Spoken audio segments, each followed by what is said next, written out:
연디기 성경강좌 초급 제 111강 강의를 시작하겠습니다. 이사야서 6장에서 10장 내용을 함께 정리하도록 하겠습니다.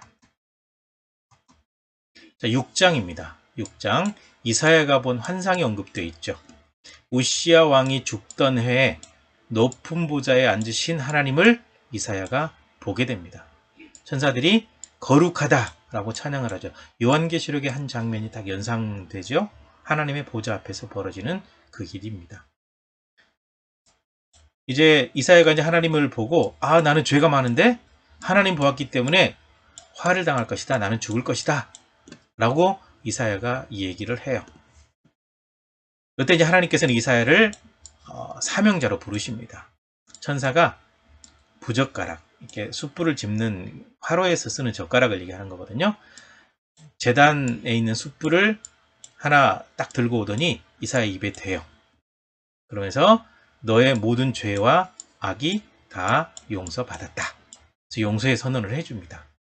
그리고 하나님께서 보낼 사람을 찾아요. 이사야를 정직하고 난 다음에 누가 갈까? 누가 이 백성들에게 갈까? 그랬더니 이사야가 제가 여기 있습니다. 주님, 저를 보내주십시오. 그래서 하나님의 부름에 자원해서 가게 됐죠. 그리고 백성들이 들어도 깨닫지 못하고 보아도 알지 못한다. 너를 보내기는 하지만 듣긴 들어도 변화되지 않을 거고 보여줘도 알지 못할 거다라고 미리 이사야에게 하나님께서 말씀해 주십니다. 그리고 하나님의 계획을 말씀해 주시는데요.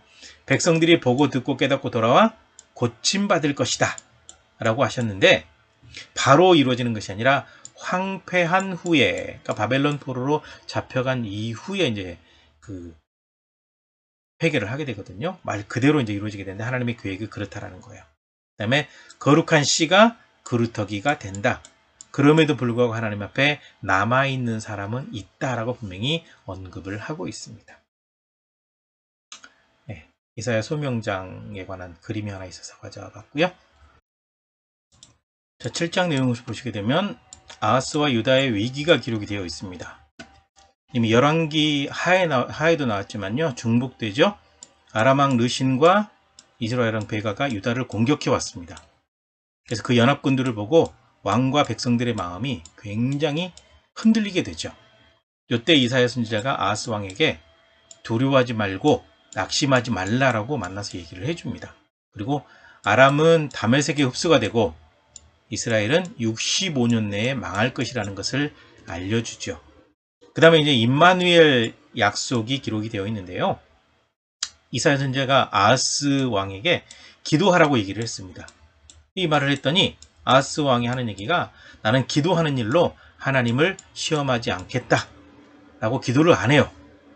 그래서 하나님께서 친히 징조를 주시는데 젊은 여자가 아이를 낳을 텐데 그 아이가 사리 분별하도록 자라기 전에 두 왕, 아람왕 르신과 이스라엘 왕 베가 두 왕이 망한다라는 것을 알려주고 그리고 곧 아스루 왕이 온다라는 사실도 알려주게 되죠. 그리고 아스루 왕을 통한 심판을 말씀하십니다. 하나님께서 돈을 주고 빌려온 삭도가 아수르다. 이 아수르를 통해서 백성의 머리털, 발털을 미시고 수염을 깎으신다. 하나님께서 아수르를 통해서 심판하신다. 라고 분명히 언급을 하고 있습니다. 그 다음에 이제 8장 내용을 보시면 이사야의 아들 이름이 나옵니다. 마알살렐 하스바스. 그래서 이제 이사야 선지자가 그 아내와 함께 아이를 낳게 되는데 앞으로 태어날 아들의 이름을 하나님께서 미리 주셨어요. 그래서 마엘살랄 하스바스입니다. 아이가 아빠 엄마라고 부르기 전에 아람과 이스라엘이 망한다라고 얘기하고 있죠. 그래서 아수르가 두 나라를 멸망시킬 것이다. 아람과 이스라엘. 그리고 이제 아수르의 유다 침공도 예고가 됩니다. 아수르 왕이 위력으로 아람과 이스라엘을 뒤덮을 것이다. 그리고 유다로 들어와서 목까지 차오르게 된다. 즉 이 남유다도 거의 정복할 정도까지 대단한 위력으로 쳐들어오게 된다라고 예고를 하고 있죠. 그 다음에 이제 하나님의 경고가 나오고 있습니다. 너희는 하나님을 경외해야 산다. 하나님의 율법을 따르고 하나님을 바라봐라 라고 말을 하죠. 그리고 말하는 바가 하나님 말씀에 맞지 않으면 화가 있을 것이다. 이 모든 말이 하나님의 말씀이지 그와 맞지 않으면 반드시 하나님의 진노가 있다라고도 언급을 하고 있습니다. 하나님의 말씀만 전하는 걸 얘기하고 있죠. 그 다음에 9장입니다. 9장. 9장에 평강의 왕 예언이 나와요. 메시아 예언입니다. 하나님께서 갈릴리를 영화롭게 하심 이라고 언급되어 있죠. 그리고 한 아들을 우리에게 주심 이라고 언급되어 있죠. 기묘자, 모사, 전능하신 하나님, 영존하시는 아버지, 평강의 왕이라고 언급이 되죠. 메시아를 지칭하는 예언의 말씀이 되겠습니다. 다윗의 왕자와 그의 나라에 군림하여 모든 것을 이루신다. 즉 다윗의 후손으로 오신다 라는 거죠. 그 다음에 북이스라엘의 심판 예고입니다. 에브라임과 사마리아 주민들이 교만하고 완악하다. 마음이 고집스럽다. 그래서 하나님께서 진노하셔서 대적들에게 넘기신다. 그런데도 이들은 하나님을 찾지 아니할 것이다. 결국 이 나라는 불에 탈 것이다. 완전히 회파되는 거죠. 아수르 같은 경우는 말을 듣지 않는 나라 있으면 싹 불태워버리고 회파시켜버립니다. 그렇게 된다라는 얘기예요. 그 다음에 이제 10장 내용을 보시게 되면 악을 행한 나라에 대한 심판을 언급하고 있습니다. 불의한 말을 기록하고 불공평한 판결을 내리고 고아와 과부를 약탈했다. 하나님께서 보내신 환란이 멀리서 오게 된다. 이렇게 살았기 때문에 이렇게 된다. 그리고 그날에 도움을 구할 곳이 없을 것이다.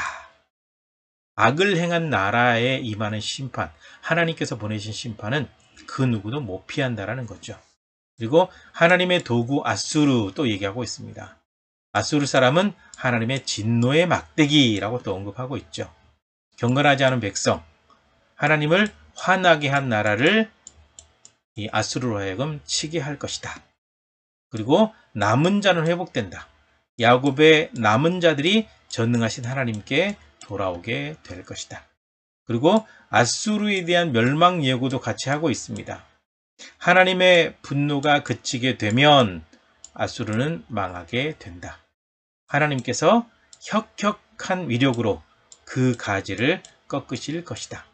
그러니까 지금 아수르라고 한 나라는 지금 엄청나게 큰 강대국인데 하나님께서 빌려온 삭도, 진노의 막대기로 쓰시고 난 다음에 그 분노가 그치고 나면 아수르는 망하게 된다. 하나님께서 잠시 쓰시는 막대기에 불과하기 때문이다라고 언급을 하고 있습니다. 아수르가 흔적도 없이 사라졌다가 굉장히 오랜 세월 후에 발굴이 되었거든요. 하나님의 말씀대로 망했다라는 역사적인 언급이 이 성경 말고도 역사적인 기록이 너무 많이 남아 있습니다. 여기까지입니다. 수고하셨습니다.